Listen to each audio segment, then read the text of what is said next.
claro, virou um negócio de torcida, virou um negócio de paixão, né? Aí eu me apaixono pela pessoa e aí não interessa o que ela faça, não interessa o que ela defenda, eu vou seguir, vou defender. O exemplo que o Arthur falou do Bolsonaro e Paulo Guedes, no final do mandato, fizeram o quê? Fizeram, assim, uma PEC digna de Guido Mantega, que foi a PEC Kamikaze.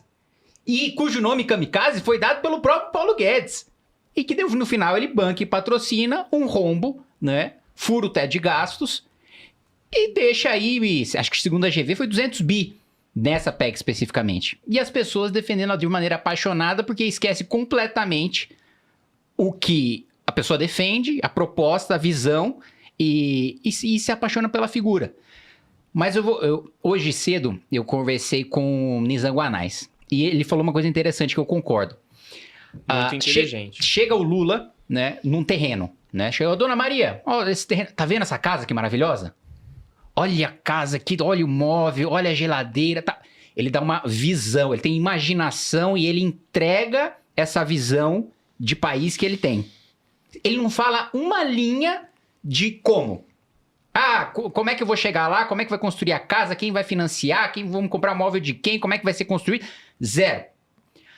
A direita chega no terreno e fala, olha, se você cortar um pouco do gasto aqui, se você ajeitar ali, a gente pode começar a construir alguma coisa. E não vende um imaginário de onde é que a gente quer chegar, qual que é o país que a gente quer ser. E eu acho que essa é uma diferença fundamental da gente, do MBL, do Partido Missão, para qualquer outro projeto político dentro da direita. A gente tem uma visão de país, eu quero que o Brasil tenha um assento permanente no Conselho de Segurança da ONU. Eu quero que uma criança brasileira em matemática esteja acima no PISA do que uma criança japonesa. Eu quero que a gente dispute com Singapura, onde é que os maiores bilionários do mundo vão querer ficar e vão querer investir. Eu quero que a gente dispute patente de saúde com a Dinamarca. Eu quero que a gente chegue para Suíça e fale, olha, o nosso sistema bancário é mais competitivo, é mais resiliente do que o de vocês. Falta uma visão de onde a gente quer chegar, do que a gente quer fazer, e a gente vive num país de remendo. A gente deveria, supostamente, comemorar que a Constituição de 88 fez aniversário e é a mais longeva da história. Porque a história do Brasil é uma sequência de golpe. Nenhuma Constituição sobrevive e a gente deveria, supostamente, comemorar que a gente tem o aniversário da Constituição. Só que essa é uma Constituição que todo o governo muda. Porque tá tudo na Constituição. E esse é um outro ponto. Eu vejo a crítica ao Supremo, por parte de todas as figuras da direita, mas falar, o problema é o Xandão. O problema é Barroso, o problema é o Gilmar. Não, gente. O problema não é um ministro individualmente. O próprio Supremo Tribunal, pela Constituição, tem superpoderes que não deveria ter. Já começa aí. Não existe Constituição de país sério que trata sobre lei trabalhista, lei tributária, sobre saúde, sobre educação. Toda a política pública está na Constituição. Vamos lá, na Europa, países parlamentaristas ou semipresidencialistas, você precisa do quê para governar? Você precisa de 50% mais um. No Brasil, você precisa de 3/5, porque você precisa mudar a Constituição para governar, senão você não aprova política pública nenhuma. E aí, entra o que o Arthur falou. As pessoas não sabem votar para deputado. As pessoas votam no Lula e votam no cara do Centrão que vai achacar o Lula. Vota no Bolsonaro e vota no cara do Centrão que vai achacar o Bolsonaro. 350 deputados, pelo menos, são o cara que vai lá e inaugura a obra. E aí, a gente fala do abuso do judiciário, mas e o abuso do legislativo? 50 bilhões de reais de emenda parlamentar. Não é papel do legislativo executar orçamento. É papel do executivo.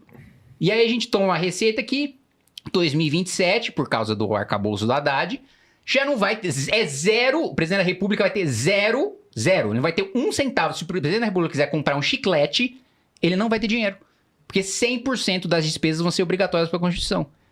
Então, assim, uma das coisas que a gente defende é: não existe Brasil se transformando num país minimamente decente com essa Constituição.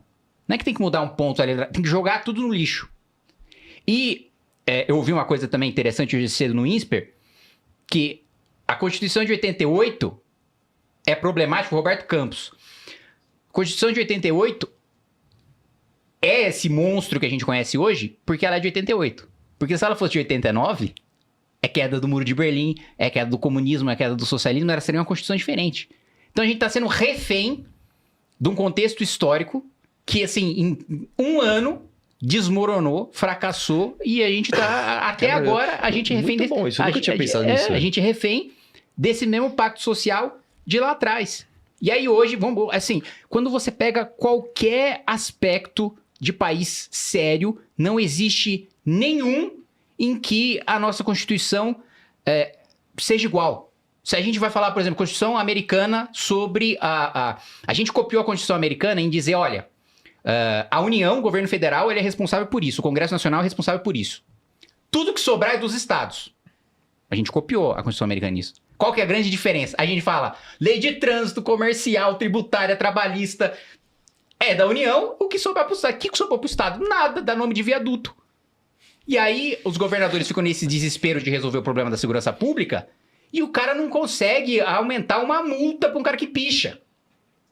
A Assembleia Legislativa não tem competência para legislar sobre isso. Aí a gente vai copiar... Lembra, a gente vai falar de Supremo. O Brasil é o único país em que, ao mesmo tempo, a gente pegou o modelo europeu em que você pode acionar o Supremo Tribunal Federal para declarar a inconstitucionalidade de uma lei. A gente já copiou errado porque qualquer partido que tenha um deputado tem o poder de acionar o Supremo Tribunal Federal. Então o que acontece? O que aconteceu durante muito tempo? O único parlamentar da rede era o Randolph. O Randolph sozinho superava 400 votos de deputados e 70 votos de senadores de aprovação de uma lei revertendo no Supremo. Então a gente já copiou errado, mas beleza, tem esse modelo. Ao mesmo tempo, a gente tem um modelo americano, que qualquer juiz de primeira instância pode declarar inconstitucionalidade num caso concreto. Então, toda a Constituição, a gente pega, olha para o país desenvolvido, mistura tudo, copia, faz errado, distorce, e é essa tragédia humanitária que a gente está vivendo hoje. Quando o Arthur fala sobre as pessoas não terem a capacidade de discernimento para ter uma liberdade individual mínima de poder, sei lá, usar o cassino online, se a gente pega o PISA, 50% da população brasileira não tem um nível de leitura que a OCDE considera um mínimo para você exercer a sua cidadania, para você votar. A pessoa não sabe interpretar, 50% da população brasileira não sabe interpretar um parágrafo. Se você for subir para uma notícia de jornal, já sobe para mais de 70%. Então, assim, é uma tragédia humanitária. E qual que é o nosso método de alfabetização hoje? É construtivista. Que é o que fracassou no mundo inteiro. Inteiro. O mundo inteiro usa o método fonético. Que é, bom, sei lá, B, A, Bá. E aqui a gente permanece construtivista e o nível de leitura é o lixo que é. E você vai contestar o professor. Porque tá mexendo com a construção do Paulo Freire. Porque o problema é a remuneração do professor. Pois é. Cara. Precisa parar de apostar e começar a investir. Eu sei que parece mais chato, né? Falar de investimentos, que é um negócio que vai a longo prazo. Vai demorar você tem que ficar 20 anos investindo. É garantido e tal. que você ganha, não. Mas, ó, uma coisa que eu vou te falar. Eu comecei a investir, vou fazer aqui um relato pessoal. Eu comecei a investir lá em 2016. E foi por isso até que eu conheci o Thiago, porque eu comecei a procurar sobre investimentos. Sim. E, cara, passando aqui quase 10 anos depois, eu fico pensando, cara, ainda bem que eu comecei lá atrás. Eu devia ter começado antes. Também. Né? Quando você começa a investir, você fala, putz, cara, se eu tivesse começado antes, teria sido melhor. Eu comecei a investir faz 8 anos. E investir fez eu morar melhor, fazer viagens e eu comprei até um apartamento. Consciência financeira, sabe por quê? Financeira. Porque eu sei que você é um cara que você não vive no talo do que você poderia. Né? Não tô com um carro aí, parcelado. Vive no talo. Não vive no talo que ele poderia. Vou falar igual Que história é essa? o Tecar fala. Ele não vive, tipo assim, ele tem bastante grana e ele, entendeu? Não é que esse é o nível dos nossos deputados. E eu também não vou fazer que nem o Tecar fala, né? Não tô vivendo que nem um emergente, né? Andando de Porsche, Evoque e tudo mais. Estamos ali na consciencinha, entra uma grana legal, gasta uma parte, investe 30%. Você investe, né? O Thiago ainda fala sempre, pô, cara, tenta investir às vezes primeiro, né? Do que depois investir o que sobra, porque depois você acaba gastando outras coisas, acaba gastando em bet aí, né? Chato, mas no longo prazo vale muito a pena, muda a vida. E olha só que legal, dia 9 de junho vai ter um lançamento com o Thiago e o Perini juntos. Ah, primeira vez Isso nunca teve. Os dois tinham, né, o Viver de Renda e o do 1 milhão. Agora eles vão fazer um projeto juntos, tá? Então vai ser uma coisa meio que 2 pelo preço de 1 aqui. Sim. Eu acho que é legal, porque junta bem, né, quem gosta de um, quem gosta de outro. Então não perca essa oportunidade. Eu acho que é bem legal, porque tem várias coisas aqui, a gente vai deixar na descrição.